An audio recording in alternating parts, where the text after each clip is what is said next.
Imagine a world where a single drug could outsmart cancer at its own game, where the blunt weapons of the past are replaced by molecular smart bombs, striking with precision and versatility.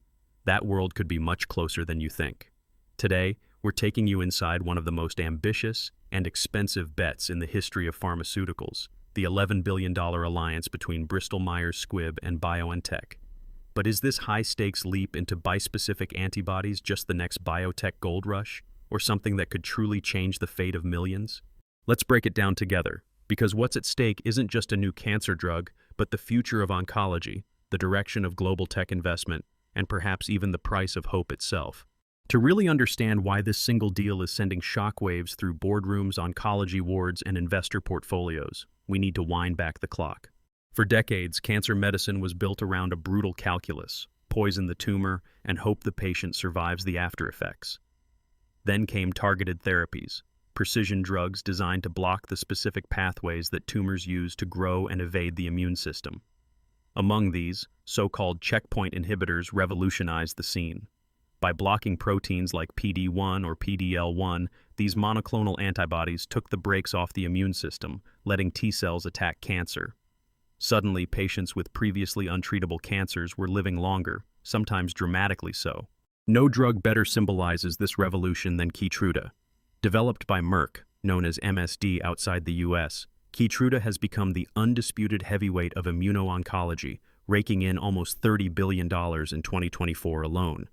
In hospitals from Boston to Beijing, Keytruda is now a first-line treatment for everything from lung cancer to melanoma to bladder and head and neck cancers. It's an astonishing commercial and clinical success, and a moving testament to what happens when money, technology, and science align behind a single molecule. But science never stands still. As more patients started receiving checkpoint inhibitors, cracks began to appear. Some tumors adapted, finding new ways to hide from the immune system. Others simply didn't respond at all, prompting a hard question. What happens when the cancer outsmarts the drugs we designed to stop it? Enter the next contender, bispecific antibodies. These are molecules engineered to do not one but two jobs at once. Sound complicated? It is, but it might just be the key to getting ahead of cancer's evolutionary tricks. Bristol-Myers Squibb, one of the world's oldest and most storied drug makers, has now doubled down on this idea. Their recent deal with BioNTech, a company that burst onto the scene during the COVID-19 pandemic, represents a seismic bet: over $11 billion in potential payments, with $1.5 billion paid up front. The prize? A molecule known as BNT327, originally discovered in a Chinese startup and now at the center of a global race. So what makes BNT327 so special? At its heart, this new drug targets not just the PD-L1 pathway, one of the classic immune checkpoints, but also VEGF-A, a protein tumors use to fuel their own blood supply and growth. For years, pharma titans have tried and failed to combine these targets in a single treatment. Now finally, science and technology might have caught up to ambition. BioNTech's CEO, Ugur Sahin, doesn't mince words. We believe BNT327 has the potential to become a foundational immuno-oncology backbone, moving beyond single-mechanism checkpoint inhibitors and expanding into multiple solid tumor indications. It's a bold prediction, and one that has Wall Street and medical researchers alike holding their breath. This isn't just about hope or hype. Early data from clinical trials is stirring genuine excitement. In patients with extensive-stage small cell lung cancer, BNT327 achieved a median overall survival of 16.8 months, compared to 12.3 months with one of the current leading treatments. That's nearly 5 extra months of life, on average, for people facing one of oncology's toughest challenges. No wonder BioNTech's share price leapt 15% on the day the deal was announced. Of course, the money swirling around this deal isn't just about the science. On a strategic level, BMS and BioNTech are now locked in a global horse race, with not only each other, but with Merck, Pfizer, and a surging Chinese-American upstart known as Akeso. Akeso's bispecific antibody, ivonescimab, recently grabbed headlines by outperforming Keytruda in a crucial lung cancer trial. The stakes? Not just bragging rights, but potentially billions in annual revenue and a chance to rewrite the standard of cancer care for years to come. This is where the story gets even more intense. The pharmaceutical industry is now witnessing a high-velocity shift from traditional, single-pathway drugs to these so-called molecular multitaskers. Expert Peter Kufer of Amgen puts it like this: bispecific T-cell engagers offer a unique approach to cancer immunotherapy by redirecting T-cells to tumor cells. In other words, these new drugs don't just take off one brake, they hit the gas and steer the immune system directly into battle. No wonder investors, scientists, and even governments are paying attention. According to a recent global data report, the market for bispecific antibodies is projected to explode in the next decade, potentially reaching tens of billions in annual sales. Diseases once considered untreatable could soon become manageable, or even curable. But for all the sky-high expectations, there's plenty of peril. Manufacturing bispecific antibodies is notoriously complex.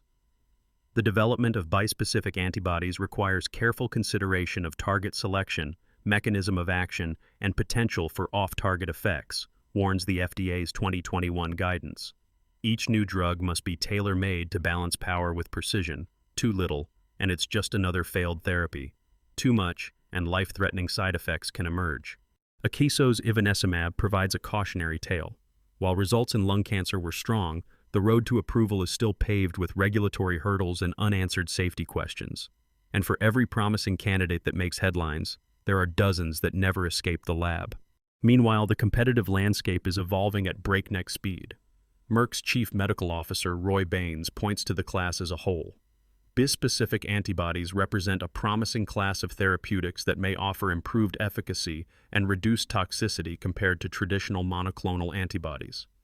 But pharma giants like Merck, Pfizer, and BMS are all aiming to outmaneuver each other, sometimes staking billions on technologies that may never reach pharmacy shelves. So why the urgency? For one, global cancer rates are rising, especially in aging populations. The demand for better, faster, more durable therapies is only growing. And in a business landscape where a single blockbuster can remake a company's fortunes, the pressure to innovate is immense. But it's not just about the science or the staggering sums. There's a deeper question. Will the patients, those living with deadly tumors, actually benefit, and at what cost?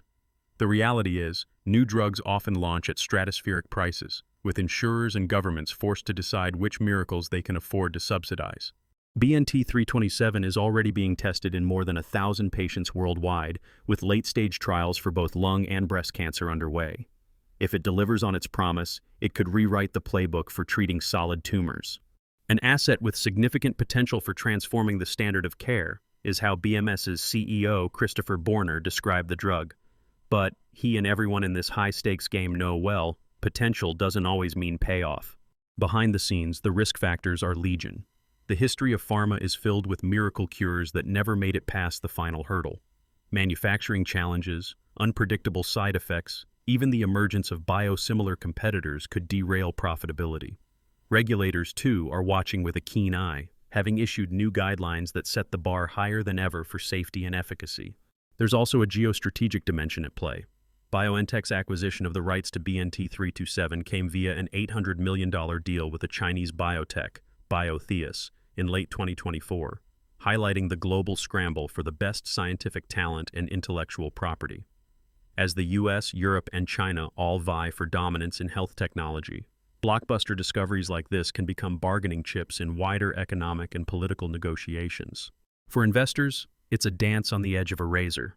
The potential market for first-in-class bispecific therapies is enormous, but the development costs and looming threat of competition mean that victory could be fleeting, even for a company with an $11 billion war chest. And then there's the elephant in the room. Will BNT327 or any bispecific antibody truly dethrone Keytruda's dominance, or is this just another chapter in pharma's endless cycle of boom and bust? As the data pours in from ongoing phase 3 trials, and as rivals prepare their own launches, the world is watching. Can BMS and BioNTech's moonshot become the immune therapy backbone of the next decade? Or will the hopes of patients and investors be dashed by unexpected setbacks? Coming up, we'll dive deeper. Can BNT327 truly deliver on its promise? What hurdles could block its path to approval and market dominance? And who really stands to win or lose in the biggest biotech race of the decade? As we pivot to the future, the stakes in the oncology arms race have never been higher. The $11 billion partnership between Bristol Myers Squibb and BioNTech is more than a headline-grabbing deal. It's a bet on the very future of cancer therapy. But can BNT327, with all its scientific promise, truly challenge Keytruda's empire? Let's explore the possible pathways, risks, and ripple effects that will shape not just the fate of two companies, but potentially millions of patients worldwide. First, let's look at a best-case scenario. Imagine that BNT327 clears Phase 3 trials with flying colors. Patients with small cell and non-small cell lung cancers see their lives extended, side effects are manageable, and regulatory agencies across the globe, especially the FDA and EMA, give their stamps of approval. Suddenly, hospitals and oncologists everywhere are rethinking the standard of care. BNT327 isn't just another treatment, it's the new backbone for solid tumor immunotherapy, echoing the optimism BioNTech's CEO Ugur Sahin voiced when he called it a foundational immuno-oncology backbone. If this happens, it won't just be a win for BMS and BioNTech. It will catalyze a new era of bispecific antibodies across cancer and even other diseases, just as monoclonal antibodies once did. But science is rarely so smooth. Even with the best preclinical data, drugs can stumble. Take the case of Akeso's ivonescimab, the frontrunner in the bispecific race, which managed to outperform Keytruda in a Phase 3 trial for lung cancer. Yet, its performance in other cancers and long-term safety profile remain under scrutiny. For BNT327, the hurdles are just as daunting. Manufacturing complex bispecifics is notoriously difficult. Even as the technology matures, every new candidate faces tough regulatory standards. The FDA's 2021 guidance on bispecific antibody programs underscored their promise but also their unique risks: more complicated off-target effects, unforeseen toxicities, and tricky dosing strategies. Let's not forget the looming shadow of cost. The market for advanced cancer therapies is massive, but it's also tightly regulated, with payers and health systems scrutinizing every new drug's price tag. BNT327, should it prove superior, will likely command a premium, especially as its dual action against PD-L1 and VEGF-A targets appears to offer a step change in survival. But will insurers cover it at scale? Will biosimilars undercut its margins before BMS and BioNTech can fully capitalize? These are not minor issues, they're existential for blockbuster therapies. There's also the wild card of competition. As BNT327 advances, so too do rival pipelines at Pfizer, MSD, and a host of agile biotech startups. The shortest path to leadership is narrow. If another bispecific or combination therapy demonstrates even better results, even months earlier, the calculus shifts overnight. And with the market for DLBCL, diffuse large B-cell lymphoma, alone expected to hit $4.5 billion by 2035, the incentives for aggressive innovation and disruption are immense. Beyond the boardroom, the implications for patients and families are profound. Every new breakthrough is a lifeline extended, and sometimes a hope dashed. Clinical trial results can mean the difference between precious months gained or lost, between debilitating side effects or a return to daily life. For oncologists, each new approval redefines therapeutic algorithms and patient conversations. So how should you, watching this as an investor, a patient, a healthcare professional, or simply someone curious about the future of medicine, interpret these developments? First, recognize the accelerating pace of oncology innovation. The era when treatments remained unchanged for decades is over. With bispecific antibodies, the paradigm is shifting from single-target therapies to multi-pronged approaches, attacking tumors on several fronts at once. This not only raises the bar for what constitutes a breakthrough, but also expands possibilities for tackling diseases that once seemed untreatable. If you're an investor, this means opportunity, but with associated risks. Mega deals like the BMS-BioNTech partnership validate the commercial promise of bispecifics, but history has shown that no bet is guaranteed. Savvy investors will watch trial milestones, regulatory signals, and real-world outcomes closely. While early movers can benefit, late-stage failures can erase billions overnight. Diversification and an eye for scientific rigor are essential. For patients and advocacy groups, it's vital to stay informed and engaged. Novel treatments like BNT327 may offer new hope, but access and inclusion in trials remain critical hurdles. Advocacy can help ensure that therapies are tested in diverse populations and that pricing strategies consider patient affordability, not just profit. Healthcare professionals, meanwhile, must prepare for the complexity bispecifics introduce. New mechanisms mean new potential for unique side effects, off-target issues, and learning curves for administration. Continuous education, multidisciplinary collaboration, and patient-centered care models will be more important than ever. Regulators and policymakers are also closely watching this space. With the FDA's proactive guidance on bispecific development, the framework for approval is evolving to prioritize both innovation and patient safety. The balance is delicate. Encourage breakthrough science but guard against unforeseen risks. Looking ahead, a few practical takeaways emerge for everyone. 1. Expect the unexpected. The oncology pipeline is fluid. Winners today may face surprise setbacks tomorrow, and underdogs can rise quickly. 2. Value isn't just about efficacy. Pricing, access, safety, and usability are just as critical as survival stats or biomarkers. 3. The patient perspective is central. As more personalized and complex therapies emerge, shared decision-making will become the standard, not the exception. 4. Technology and collaboration drive progress. The BMS-BioNTech deal underscores that even giants need each other in this high-risk, high-reward environment. Partnerships, data sharing, and open innovation are the new normal.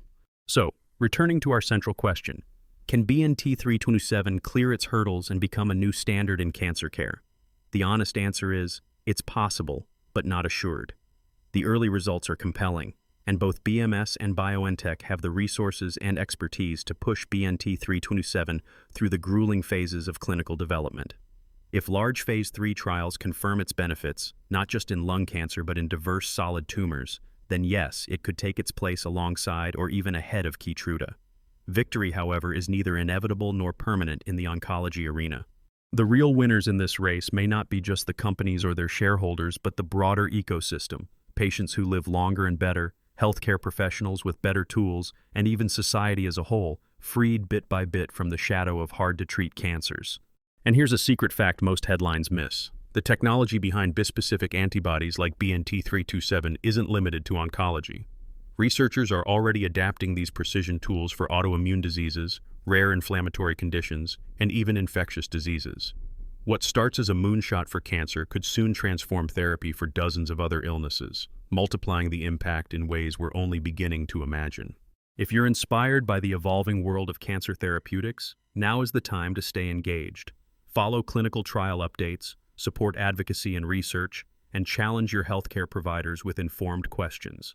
Medicine's next leap is happening in real time, and whether you're a professional, a patient, or a curious observer, you are part of the story. What do you think? Could BNT327 rewrite the standard of care, or will another challenger seize victory? Are partnerships like BMS and BioNTech the future, or will nimble biotechs disrupt the game? Let us know your thoughts in the comments below, and don't forget to subscribe for deep dives into the